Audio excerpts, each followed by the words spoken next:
Audio Jungle.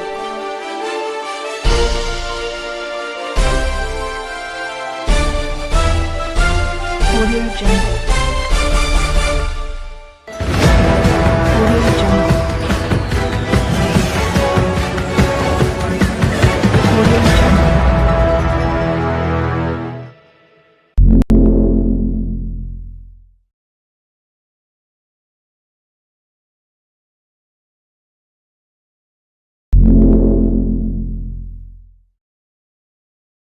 Hello, good morning everyone. एक बार फिर स्वागत है आप सभी का ई फिजिक्स पर। आज की वीडियो की हम स्टार्टिंग करने वाले हैं फ्लेमिंग्स राइट हैंड रूल से, यानी कि फ्लेमिंग का दाएं हाथ का नियम।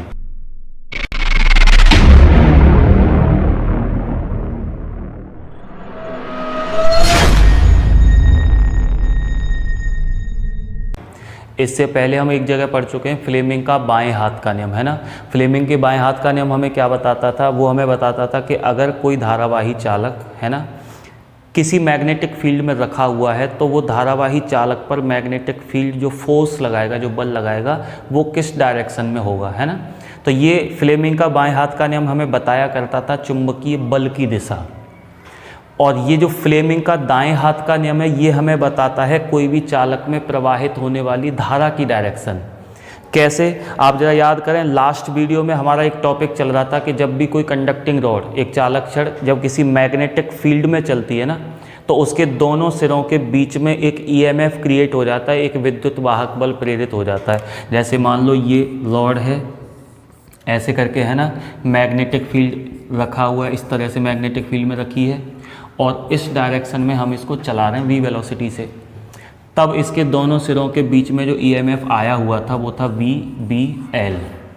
अब सोचो, अगर मैं इस रॉड को, क्योंकि इसके दोनों सिरों के बीच में इतना विद्युत वाहक बल यानी कि इतना विभवांतर क्रिएट हो चुका है, तो मैं कह सकता हूँ कि ये जो रॉड है वो अब एक सेल, एक बैटरी की तरह व्यवहार कर रही है।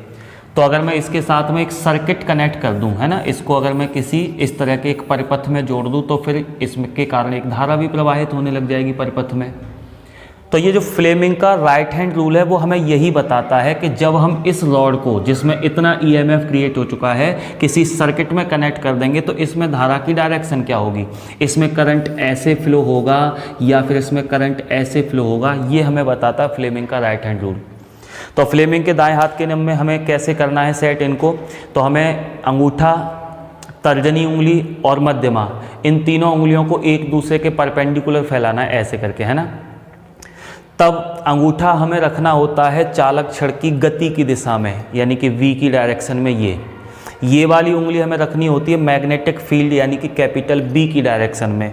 तब हमें ये उंगली बताया करती है उस चालक में प्रवाहित होने वाली धारा की दिशा। फ्लेमिंग के बाएं हाथ के नियम में FBI बल, ये चुंबकीय क्षेत्र की डायरेक्शन, ये करंट की डायरेक्शन।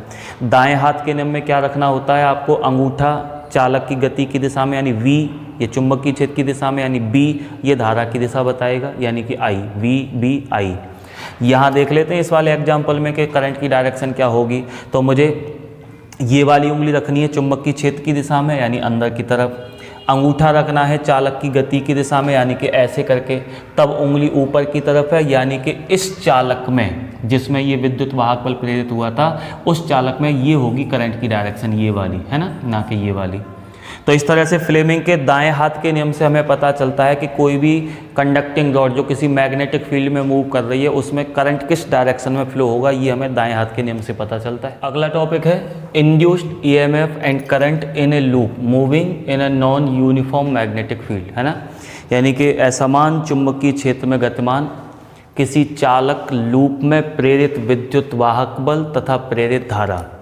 मतलब इस बार हम ऐसा मान के चल रहे हैं कि हमारे पास में एक चालक तार का बना हुआ कोई भी लूप है ना, वो आयताकार शेप में हो सकता है, सुविधा के लिए हम आयताकार लेके चलेंगे, लेकिन किसी भी शेप का कोई भी एक लूप आप ले सकते हो, है ना।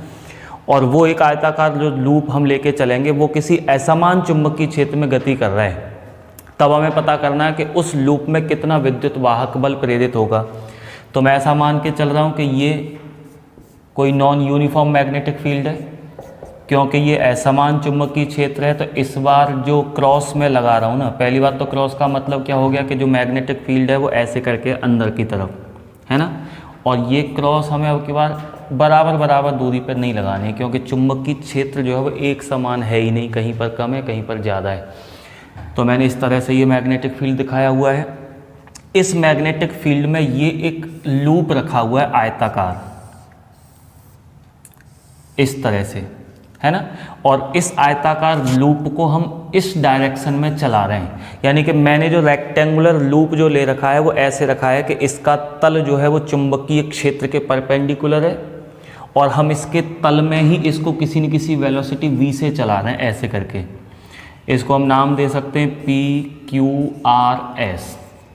अगर ये v वेलोसिटी से इस डायरेक्शन में चलाया जा रहा है तो मैं ये कह सकता हूँ कि dt समय में इस फ्रेम के द्वारा, इस लूप के द्वारा जो डिस्टेंस तय करी जाएगी वो होगी v dt। जैसे हम जानते हैं ना कि दूरी बराबर चाल इंटू समय, ये v चाल से चलाया जा रहा है तो dt समय में इसके द्वारा जो दूरी तय करी जाएगी वो होगी v dt। यानी कहने का मतलब ये कि dt समय के बाद में ये फ्रेम यहाँ से आगे सरक जाएगा। कितना आगे चला जाएगा? v dt दूरी। तो ये वाली जो भुजा है इसकी RS वो यहाँ से यहाँ शिफ्ट हो जाएगी, जैसे ये यहाँ से यहाँ आ गई है, तब मैं कह सकता हूँ कि ये वाली जो दूरी होगी वो होगी v dt। ऐसे ही ये वाली जो भुजा है PQ वो भी यहाँ से उतनी ही दूरी तय करके यहाँ कहीं आ जाएगी, यानी इसने भी ये वाली जो दूरी तय करी है वो भी v dt है। पूरा फ्रेम एक साथ सरक रहा है, dt समय में पूरा फ्रेम जो है वो यहाँ से यहाँ पहुँच जाता है डॉटेड अवस्था में, यानी कि v dt दूरी सारी भुजाएं तय कर लेती हैं अपनी अपनी डायरेक्शन में, ऐसे करके। अब होता तो ये काम एक साथ है, यानी कि सारी भुजाएं इसकी एक साथ यहाँ से यहाँ आती हैं, लेकिन मैं क्या है अपने तरीके को थोड़ा सा आसान बनाने के लिए ऐसा मान के चल रहा हूँ कि पहले ये वाली भुजा यहाँ से यहाँ डिस्प्लेस हुई है ना, बाद में ये यहाँ से यहाँ आई है। मतलब हम इसी कहानी को 2 स्टेप में लेके चलेंगे कि फ्रेम जो यहाँ से यहाँ पहुँचा है वो 2 स्टेप में पहुँचा है। कैसे? पहले ये वाली जो भुजा है RS वो यहाँ से यहाँ शिफ्ट हुई है dt समय में, फिर उसके बाद में ये वाली भुजा यहाँ से यहाँ शिफ्ट हुई है। अभी अगर मैं आपसे ये पूछूं कि इस फ्रेम से जो ऐसे यहाँ पर रखा हुआ था, इस फ्रेम से कितना मैग्नेटिक फ्लक्स गुजर रहा है, अगर मैं चुंबकीय क्षेत्र ऐसा मान लूँ, यहाँ पर चुंबकीय क्षेत्र अगर B है, जहाँ ये फ्रेम रखा हुआ है ना वहाँ अगर चुंबकीय क्षेत्र B है और अगर इसका एरिया A है, तो मैं कह सकता हूँ कि सारी रेखाएं पहले से इसमें से परपेंडिकुलर गुजर रही हैं। और बात अगर फ्लक्स की करी जाए तो चुंबकीय फ्लक्स का मतलब होता है किसी भी लूप से, किसी भी पृष्ठ से लंबवत गुजरने वाली कुल रेखाओं की संख्या, और एकांक क्षेत्रफल से गुजरने वाली लंबवत रेखाओं की संख्या को हम तीव्रता कहते हैं। अगर मैं वो b बता रहा हूँ यहाँ पर, इसका मतलब एकांक क्षेत्रफल से रेखाएं गुजर रही हैं b, तो a क्षेत्रफल से कितनी गुजर रही होंगी? b into a। यानी मैं कह सकता हूँ कि अभी इस फ्रेम से जो फ्लक्स गुजर रहा है ना वो है b इंटू a।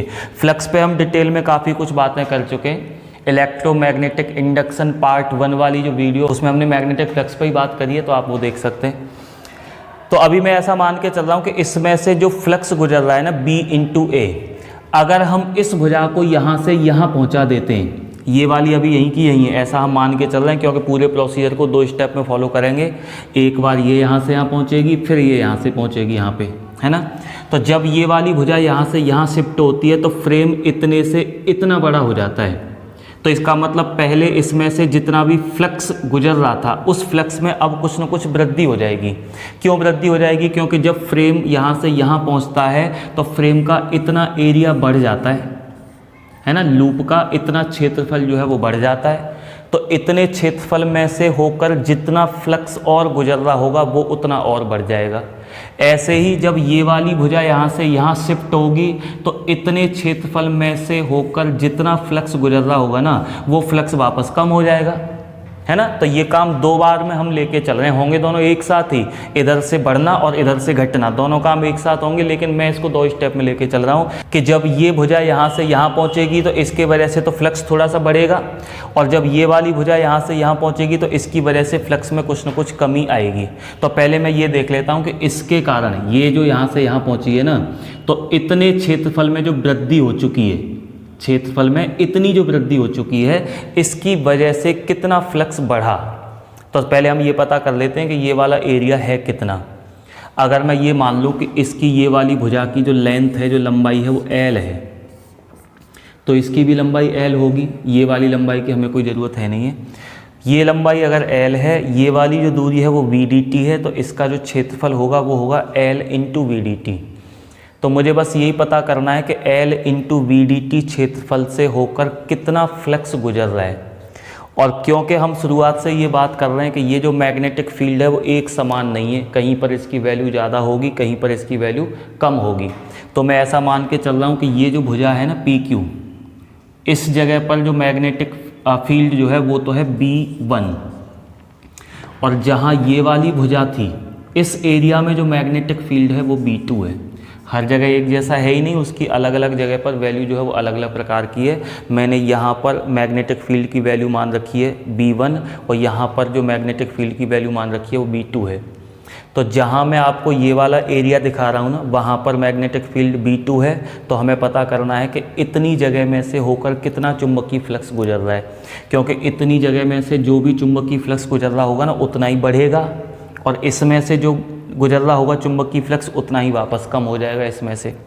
तो पहले देखते हैं कि इसमें से कितना चुंबकीय फ्लक्स गुजर रहा है। अब देखो ये समतल पृष्ठ है ना लूप, और चुंबकीय क्षेत्र रेखा पहले से ही परपेंडिकुलर है, तो मैं बिल्कुल सिंपल वाला फॉर्मूला इसमें लगा सकता हूँ कि magnetic flux phi B is equals to B into A, है ना। ये वाले फॉर्मूले के अकॉर्डिंग मुझे ये पता करना है कि इस एरिया से कितना मैग्नेटिक फील्ड गुजर रहा है। तो मैग्नेटिक फ्लक्स में होने वाली वृद्धि को मैं रिप्रेजेंट करूंगा इस बार डी फाई बी टू से। डी फाई बी टू का मतलब छोटा सा जो सरफेस है ना, इससे कितना गुजर रहा है, और जहाँ ये सरफेस है वहाँ पर मैग्नेटिक फील्ड B2 है, इसीलिए मैग्नेटिक फ्लक्स में जो वृद्धि हो रही है ना उस पृष्ठ की वजह से उसे हम मान के चलेंगे d phi B2 is equals to B की जगह B2, और उसका एरिया कितना है तो वो है LV इंटू DT। यानी कि इतनी तो वृद्धि हो जाती है फ्लक्स में जब ये वाली भुजा यहाँ से यहाँ शिफ्ट हो जाती थी। अब ये यहाँ से यहाँ पहुँच रही है, तो इसके यहाँ से यहाँ पहुँचने की वजह से वापस इतना क्षेत्रफल कम हो जाएगा इस लूप का, है ना। तो जब इतना क्षेत्रफल कम हो जाएगा, ये क्षेत्रफल भी कितना होगा L into v t, L into v d t, है ना, इतना इसका क्षेत्रफल होगा। तो इससे कितना फ्लक्स गुजर रहा है वो निकाल लो, वो उतना कम हो जाएगा। तो मैं इसी फॉर्मूले का यूज करता हूँ। अब की बार इसको रिप्रेजेंट करेंगे डी फाई B1 से, क्योंकि यहाँ मैग्नेटिक फील्ड B1 है, is equals to magnetic field कितना B1, एरिया अभी भी उसका उतना ही है LV DT। कहने का मतलब यह है कि इतना फ्लक्स तो बढ़ जाता है और इतना फ्लक्स घट जाता है। ये कब घटता है या बढ़ता है, जब ये लूप यहाँ से यहाँ शिफ्ट होता है तो इसकी वजह से बढ़ जाता है, और इसकी वजह से उतना ही फ्लक्स में कुछ ना कुछ कमी आ जाती है। तो अब अगर मैं नेट चेंज निकालूं कि इतना फ्लक्स बढ़ रहा है इतना घट रहा है, तो जो फ्लक्स में परिणामी परिवर्तन कितना हो रहा है, अगर हम उसको डी फाई बी से रिप्रेजेंट करें तो नेट परिवर्तन जो चुंबकीय फ्लक्स में होगा उसको मैं लिख सकता हूँ d phi B2 minus d phi B1। दोनों की वैल्यू रख लेते हैं, है ना। B2 LVDT minus B1 LVDT। इसमें से LVDT कॉमन ले लेते हैं तो यहाँ बचेंगे B2 minus B1 into LVDT। तो फाइनली हमें ये पता चल गया कि जब हम इस लूप को चला रहे हैं ना V वेलोसिटी से इस डायरेक्शन में, और क्योंकि ये असमान चुंबकीय क्षेत्र में चल रहा है, सोचो अगर एक समान चुंबकीय क्षेत्र होता ना तो यहाँ और यहाँ दोनों जगह चुंबकीय क्षेत्र की तीव्रता सेम होती, और सेम होती तो इधर से इधर जाने की वजह से जितना फ्लक्स बढ़ जाता ना, ये वाली भुजा के यहाँ से यहाँ आने की वजह से ठीक उतना ही फ्लक्स कम होता। लेकिन अभी असमान चुंबकीय क्षेत्र है तो बढ़ा हुआ फ्लक्स अलग है और घटा हुआ फ्लक्स अलग है, इसीलिए नेट परिवर्तन हमने निकाल रखा है कि इस लूप के यहाँ से यहाँ शिफ्ट होने की वजह से जो नेट परिवर्तन फ्लक्स में हुआ है वो इतना हुआ है। और विद्युत चुंबकीय प्रेरण की घटना में हम ये चीज़ें डिस्कस कर चुके हैं कि जब भी किसी लूप से बद्ध चुंबकीय फ्लक्स में परिवर्तन होता है तो उसमें कोई न कोई EMF प्रेरित हो जाता है। तो इस लूप से जो कि यहाँ से यहाँ पहुँच गया DT समय में, इस लूप से गुजरने वाले चुंबकीय फ्लक्स में इतना चेंज हो रहा है, और चुंबकीय फ्लक्स में चेंज हो रहा है तो फिर इस वाले लूप में भी कोई न कोई EMF प्रेरित हो जाएगा। कितना विद्युत वाहक बल प्रेरित हो जाएगा ये हमें बताता है फैराडे का नियम, है ना। फैराडे का नियम हमें यही बताता था कि कितना विद्युत वाहक बल प्रेरित हुआ करेगा, उसका परिमाण कितना होगा, और लेंज का लॉ हमें उसकी डायरेक्शन बताता था। तो फैराडे और लेंज के दोनों के नियमों को जो हम कंबाइन करके लिखते हैं तो epsilon is equals to minus d phi B upon d t. इस बार minus N d phi we upon d t हम नहीं लेके चल रहे हैं, क्योंकि एन का मतलब होता था लूप में फेरों की संख्या या कुंडली में फेरों की संख्या। यहाँ तो सिंगल फेरा है, सिंगल लूप है, इसलिए एन की वैल्यू 1 है। तो मैग्नेटिक फ्लक्स में अगर इतना परिवर्तन हो रहा है, कितने समय में हो रहा है, डी टी समय में हो रहा है, तो उसकी वजह से कितना विद्युत वाहक बल प्रेरित होगा, epsilon is equals to minus d phi we upon d t. D phi v की वैल्यू ये उठाएं और इसकी जगह रख लेते हैं, तब epsilon is equals to b two minus b one into l v d t upon d t, है ना। तो dt से ये dt कैंसिल हो गया, ये माइनस का साइन और है भाई आगे, है ना। तो एप्सिलॉन की वैल्यू क्या बनती है अभी, minus b two minus b one into l v. अगर मैं माइनस से अंदर मल्टीप्लाई कर दूँ तो ये हो जाएगा epsilon is equals to b one minus b two into l v. तो फाइनली हमें ये पता चल गया कि जब ये लूप मूव करेगा इस मैग्नेटिक फील्ड में, और वो भी नॉन यूनिफॉर्म मैग्नेटिक फील्ड है, तो उससे गुजरने वाले फ्लक्स में परिवर्तन होगा, और फ्लक्स में परिवर्तन होने की वजह से इसमें इतना ईएमएफ प्रेरित हो जाएगा। और क्योंकि लूप अपने आप में एक क्लोज्ड सर्किट होता है, एक बंद परिपथ होता है लूप, है ना, चारों तरफ से बंद है, कहीं भी इसका कोई भुजा हटी नहीं है एक दूसरे से। तो जब ये एक अपने आप में बंद परिपथ है, तो इस विद्युत वाहक बल की वजह से इसमें कोई ना कोई धारा भी प्रेरित हो जाएगी, धारा भी प्रवाहित होने लग जाएगी। कितनी धारा प्रवाहित होगी, तो मैं ऐसा मान के चल रहा हूँ कि मैं जो लूप ये लेके चल रहा हूँ ना, इसका टोटल रेजिस्टेंस जो है वो R है ना, कुल प्रतिरोध जो है इस लूप का वो हमने R मान रखा है, और जो विभवांतर है यानी कि जो विद्युत वाहक बल है वो इतना है। तो इस विद्युत वाहक बल की वजह से इस प्रतिरोध में कितना करंट फ्लो होगा, ओम्स लॉ से हम निकाल सकते हैं, I is equals to V upon R से। V की जगह विद्युत वाहक बल काम कर रहा है, तब I is equals to B1, या फिर मैं एक बार ऐसे लिख सकता हूँ, इसकी जगह एप्सिलॉन, है ना, एप्सिलॉन अपॉन R। और अब एप्सिलॉन की वैल्यू उठा के रख लेते हैं इसमें, तो I is equals to B1 minus B2 into LV upon R। ये प्रेरित धारा की वैल्यू मिल गई। तो जब भी कोई लूप किसी नॉन यूनिफॉर्म मैग्नेटिक फील्ड में एक पर्टिकुलर वेलोसिटी से जब मूव करता है, और वो भी ध्यान रहे मूव किस तरह से कर रहा है कि लूप का जो प्लेन है, लूप का जो तल है वो मैग्नेटिक फील्ड के परपेंडिकुलर है, और हम उसको मैग्नेटिक फील्ड की परपेंडिकुलर डायरेक्शन में ही मूव करा रहे हैं ना। जिस डायरेक्शन में ये चल रहा है ना फ्रेम, वो किस दिशा में चल रहा है, वो जो दिशा है वो चुंबकीय क्षेत्र के तो लंबवत है, लेकिन इस लूप के तल में ही है। तब उसमें इतना मैग्नेटिक, उसमें इतना ईएमएफ प्रेरित होगा, और इस ईएमएफ की वजह से उसमें इतनी धारा प्रेरित हो जाएगी।